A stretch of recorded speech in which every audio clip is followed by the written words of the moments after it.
it's very intimidating to go into a gym, especially when it's a male-dominant gym and you're like the only girl in there, and you're not the girl that has like the Gymshark body. You're the girl that's like trying to achieve that and working towards that. I around this time got diagnosed with PCOS, so that was just so much all at once. Body image is one of the things, and also mentally, I don't think I realised to the full extent how much it affected me mentally. Like mood swings, feeling down, they were pretty difficult. Then I signed up to become a client, and then that's when I really started to get back into it. It kind of brought back a lot of that mentorship and coaching that I had at school, and I really enjoyed that. So, are Crocs acceptable at the gym? No. Oh my days, go home. If you got Crocs on, get at the gym. Welcome guys to episode 7 of A Woman's Point of View. I've got a special guest with me today, and she's also one of my clients, so I'm going to let her introduce herself. Who we got with us today? Hi everyone, I'm Harneet. I'm 25. I'm not very happy to be 25, as Darnell knows. I feel old now, but yeah. We're going to go for a quick fire, as Okay. we like to do. So kind of get you nice and warm and get our audience to know a bit more about you. Alright, so you've got 5 seconds to answer. Nice and quick. Alright, nights in or nights out? Nights out. Favourite muscle group to train? Ooh, glutes, legs, that type. Least favourite muscle group to train? Upper, anything upper. Gunner or little baby? A gunner. Gunner, yeah? Okay. Yeah. Busy gym or quiet gym? Quiet and every day. Cardio or weights? Weights. What's your favourite meal? Oh, salmon. I love Okay. salmon. That's a good shout. Who's your favourite fitness coach? Darnell. We would have had to cut that out if you said anyone else. Alright, so today... I have some questions for you as well, today actually. I guess you got a quick fire for me, so... Are Crocs acceptable at the gym? No. Oh my days, go home. If you got Crocs on, get at the gym. Cardio or weights? Or weights. What machine do you max out? Ooh. Or if there's any, or close to maxing out? Ooh, that's a good question. What machine do I max out? Ooh. I would say cables, because I can do so many exercises on them, so I mainly do like burnout sets on them or drop sets. That's a really good question. I might steal that. Oh, came from me first, guys. Your favourite exercise? It changes. I would say at the moment, probably lat pull down or chest press. I'll go lat pull down because I have to pick one. Yeah, I'll go lat pull down. And last one, what's your gym pet peeve? I would say Crocs is one of them, but that. I was hoping you would say yes, so I could wear Crocs at our next session. You can't wear Crocs at all. What's my other pet peeve? I would say people that don't put their weights back. Yeah. That's actually. Well, Aaron, if you're listening, he keeps the bands out, so he's a hypocrite. Cut that bit out. Nah, those are good. I want to take some of those. All right, so let's hear a bit more about you. So let's start from the beginning. Like, let's talk about school life and your upbringing, like stuff like that. So I have a brother who I'm really close with. I feel like we've done a lot of life together, like same primary school, same secondary school, and then like we went to different unis, but we still kept really close. Don't know why I'm talking about my brother. Armin, if you're watching, don't get a big head. Don't get a big head. Yeah, I went to uni in Nottingham, the best uni ever. I had the greatest time there, and now I'm working, but I'm still outside, although now I'm 25, I feel like I need to chill a bit, and like... You're still young. Thank I've you. got to say that because I'm a couple years older than you, so I've got to say that. What did you study at uni? I don't think I actually asked you this, but what did you study at uni? So I did business economics, Okay. Then I did a master's in risk management. Oh, so what are you actually doing now, like career-wise? What's your career? I work in credit risk as an analyst. Was you, just to throw gym in there, was you training like during uni or during school, was you doing like sports or anything like that? So when I was younger, like in primary school, I used to do like swimming and I did karate. And then when I moved to secondary school, I wasn't doing sports like competitively, because at my school, if you wanted to do them competitively, you also had to do sports everyone does sports on a Monday and you had to do sports on a Wednesday. And I was like, I do not want to do sports on a Wednesday. Oh. So I was asked to be on one of the C-level hockey teams, but I was like, I'm not training on a Wednesday, so no thank you. So I didn't play like for my school, but I played obviously sports at school.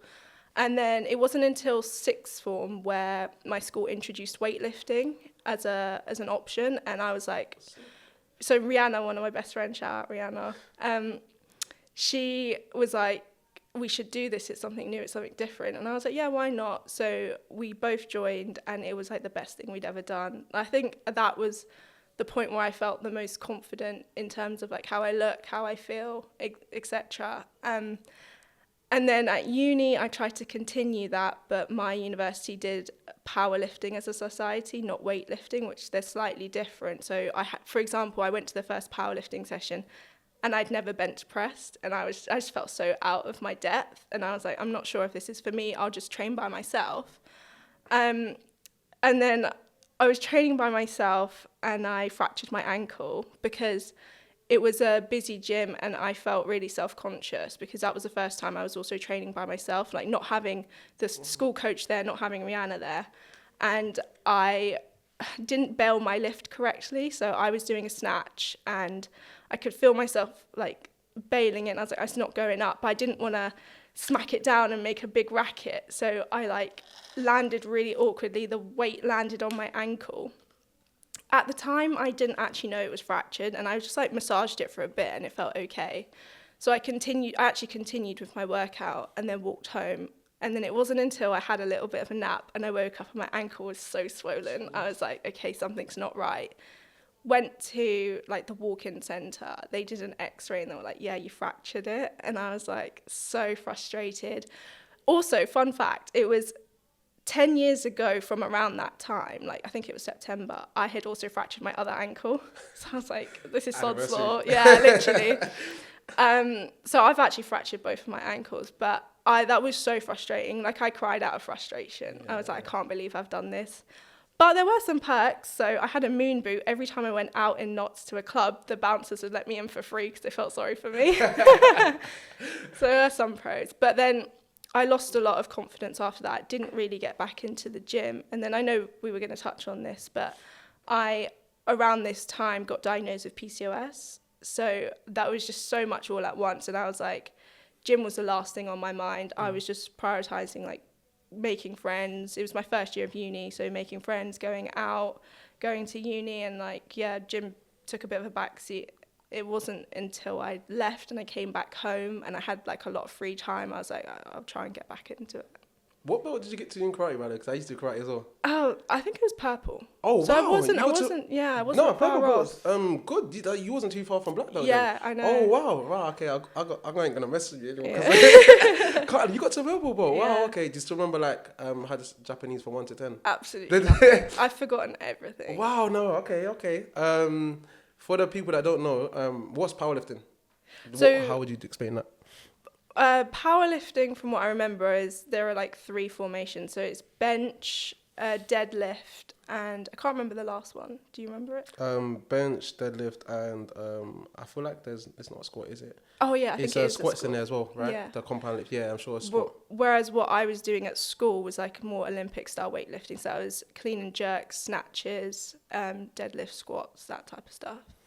Nice. Okay, so you was doing that, you got injured, you're talking about like affected your confidence. How did you then bounce back from that? So when I came back home from uni, that's when I was like, okay, let me try and get back into this, because it was something I was really passionate about and I really did enjoy. So I actually followed Erin on Instagram from when we were younger. We went to schools in similar areas, and then I saw that she'd opened up City Hustle, and it came up as a suggested account to follow. And at that time I was looking to get back into the gym, so I followed it. And that's where I saw your weightlifting classes being advertised, the weightlifting workshops, and I signed up for one. And then you messaged me saying like I could come in for an introductory PT session. So I came in and did that, and it kind of brought back a lot of that mentorship and coaching that I had at school, and I really enjoyed that. So then I signed up to become a client, and then that's when I really started to get back into it. And actually, from being back at the gym is when I also started to take my PCOS a bit more seriously. Like I completely did not care about it at uni. I was like, okay, it's something that I struggle with. Like I'm not really I just thought there was nothing you could really do. And then when I got back into the gym, I started taking that a bit more seriously, researching it more. And there's a lot of stuff that I found out now, that like habits that I had that weren't so good at uni, that I'm like trying to correct now. And it's like a long learning process. But yeah, I'm glad that I'm back in like a healthier phase of mind. Love that. So to even touch on PCOS, so we had Deborah on episode 2 or 3.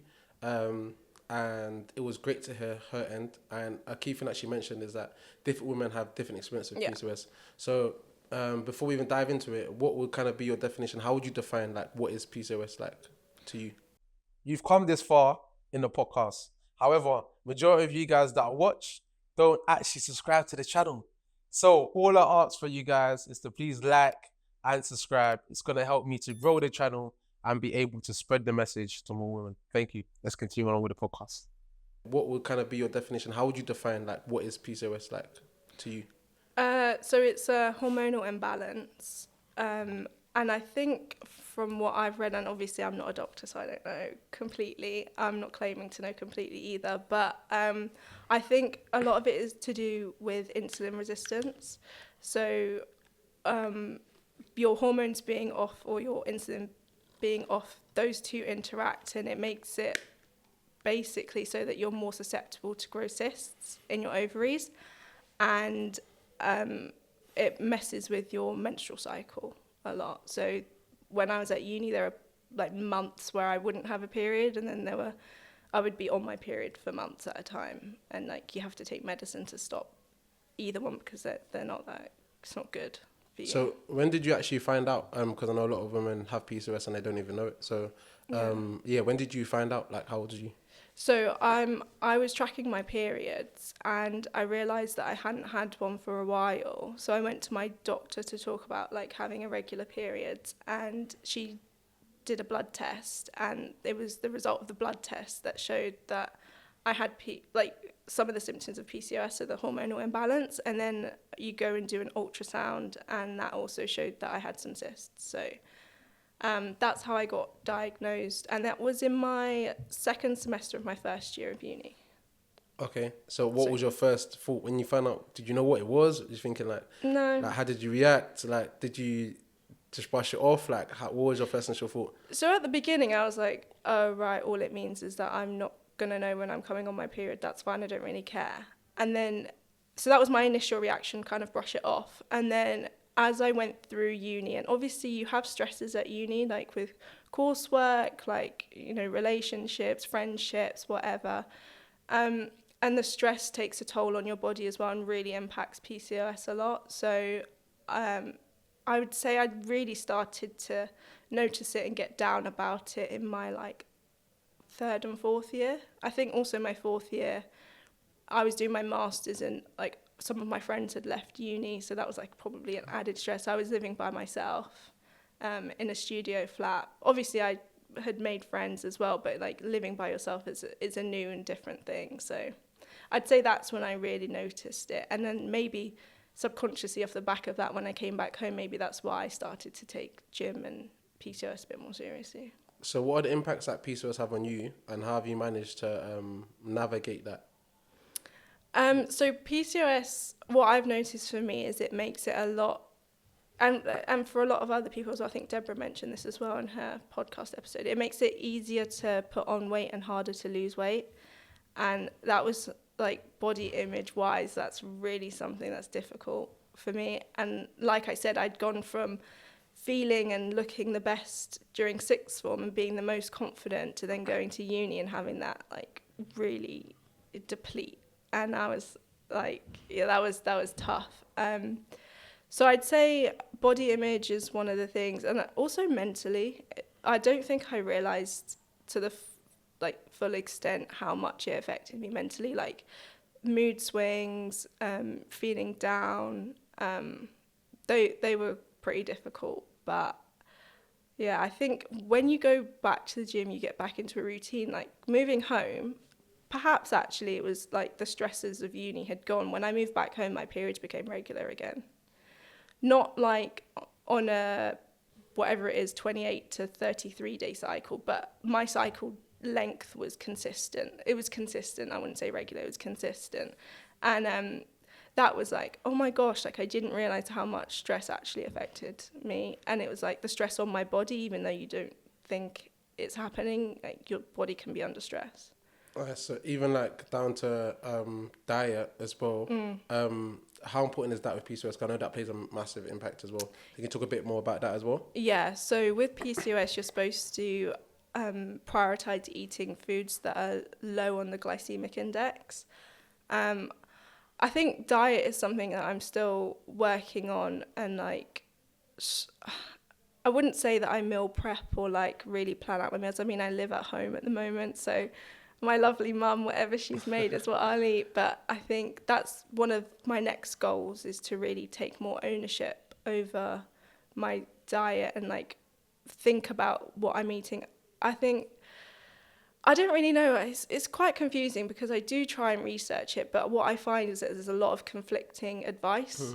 So like some people will say you should do intermittent fasting if you have PCOS, and some people will say that's the worst thing in the world. So it's like trying to navigate all of that information is a lot, and I think that's also why it's taking me a while to really find out what I want to do and how I want to go about it. Yeah, definitely. Because I'll put some of your results on the screen just now. So you done like, well, this year I think we started training together in like February. Yeah, I think it was really at the start of the year. Yeah, February. 2024. So just kind of getting into that routine, and I remember kind of at the start for the first couple months, it was just more so about gaining that confidence again, getting in the gym. And then I remember you messaged me saying, you know, now you've got gained the confidence, you want to now start really like going hard with the goals and stuff like that as well.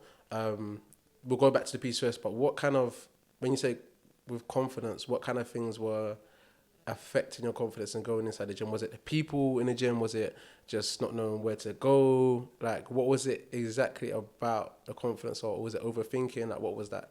I think it was a mixture of all of those things. Okay. So I think it's very intimidating to go into a gym, especially when it's a male-dominant gym and you're like the only girl in there, and you're not the girl that has like the Gymshark body. You're the girl that's like trying to achieve that and working towards that. I find that was quite hard. And like, although it might not be true, when you're stepping into the gym for the first time or going back after a long break, it's like, oh, how do I use this machine again? What weight am I on this machine?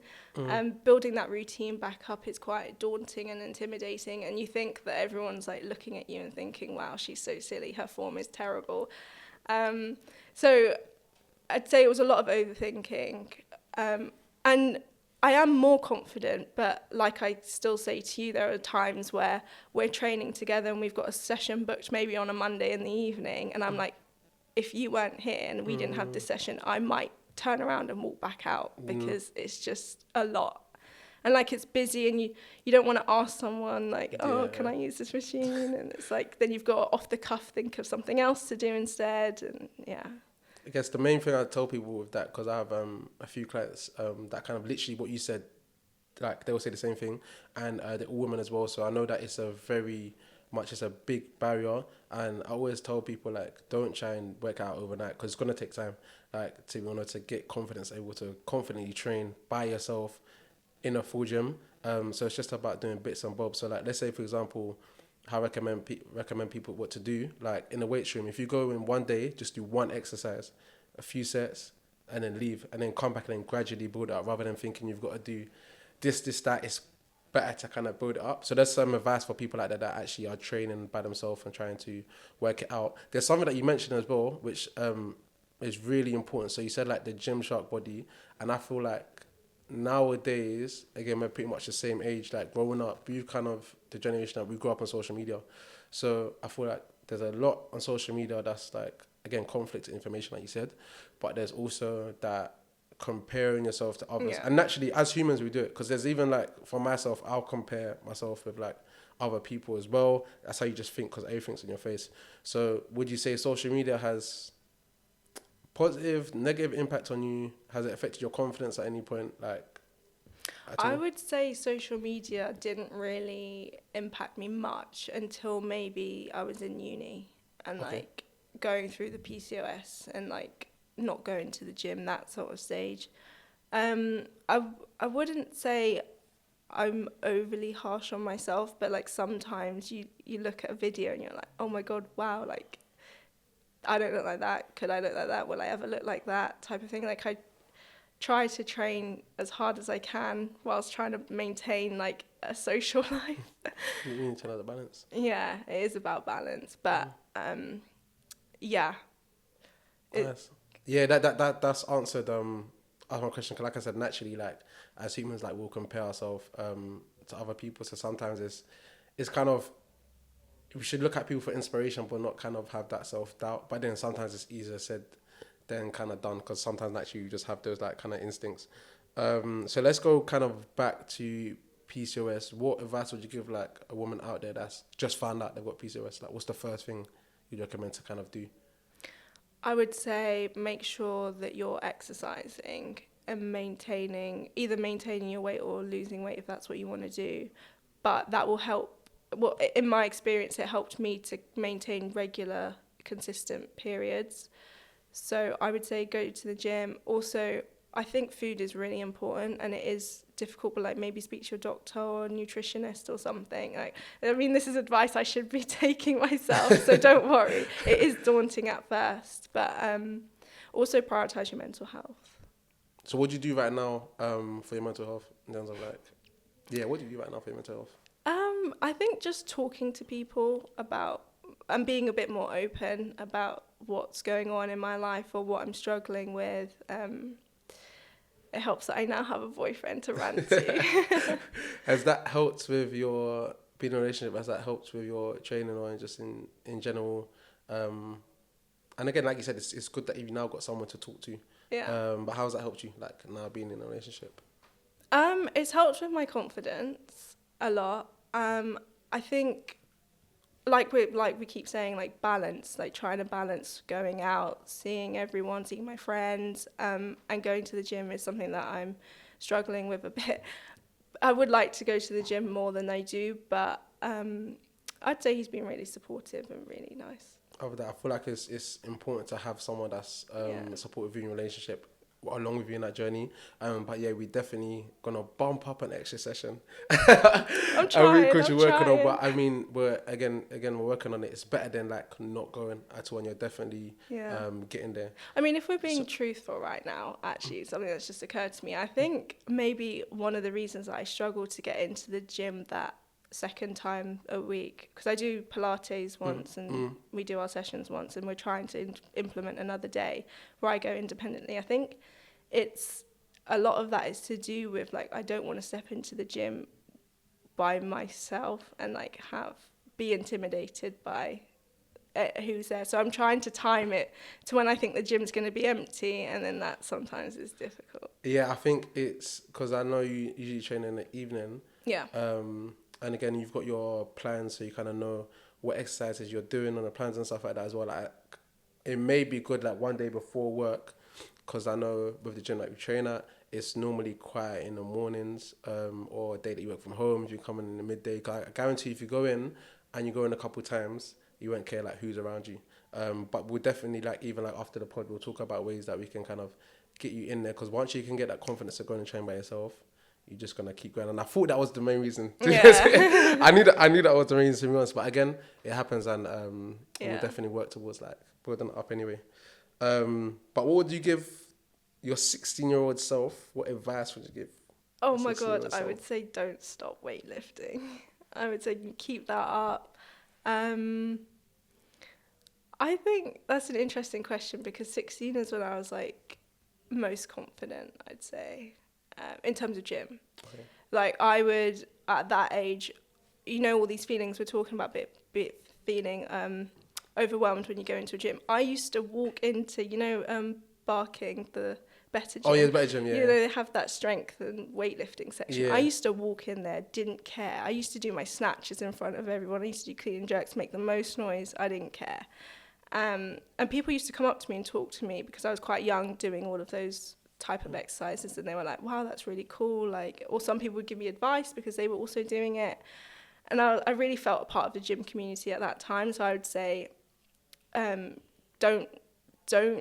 although later on you will fracture your ankle, don't stop going to the gym. Make sure you get back into it. Yeah, so you were saying that, because with your situation is kind of different, whereas like some people, they will have that confidence issues going to gym the first time, but it's like you've done it before. It's just about kind of regaining that confidence. Yeah. Because like you said, I didn't even know that at 16 you was doing all the snatches and working sports house as well. So that's definitely good. So what advice would you give like a lady out there looking to start their fitness journey, but doesn't know where to start, doesn't have any confidence? Like, what's the first thing you say they should do? I would say start with classes. So before I was at City Hustle, I was at Barking Better Gym, and they had like classes, and that's how I eased myself into it.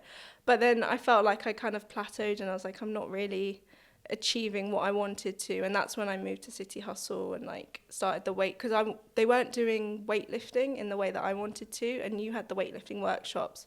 So first of all, I guess what I'm trying to say is find how you want to be active. Like, do you want to do cycling? Do you want to do Pilates, hiking, bouldering? There's so many different options. Explore them all. Find out what you prefer, and then like maybe go to classes for that.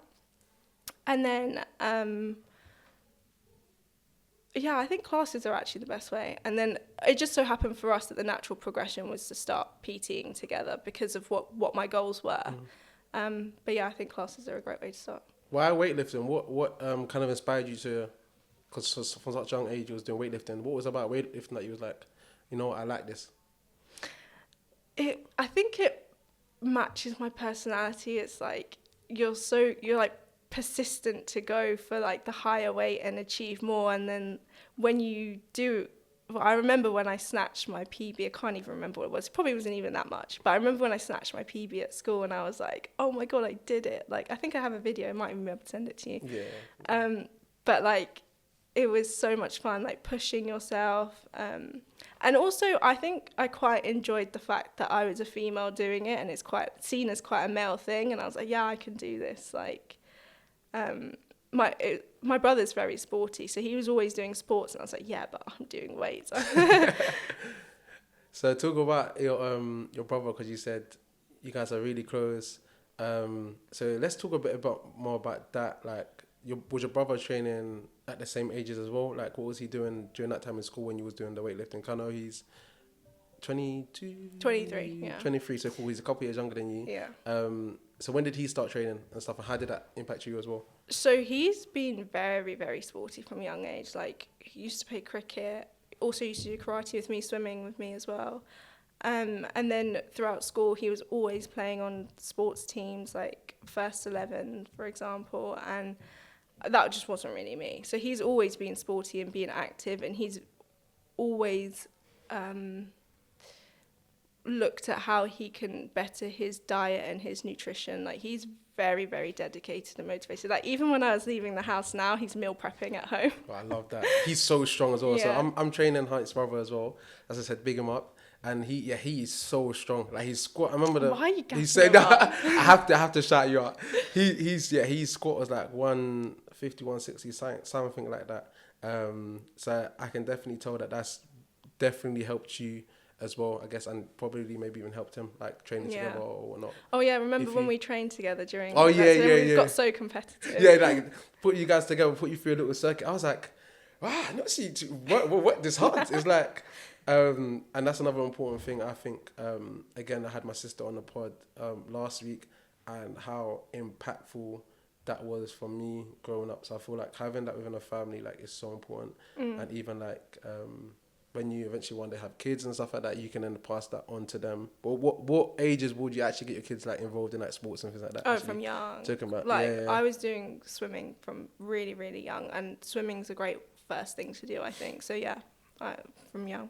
I feel like, it's good for a full body and also just life skills. Like, if you go on holiday, you want to be able to at least swim. I don't know how people don't know how to swim, because I feel like it's just like a life skill everyone should have. I also think it's good for kids, like, to do a team sport. 100%. You learn so much through that. 100%.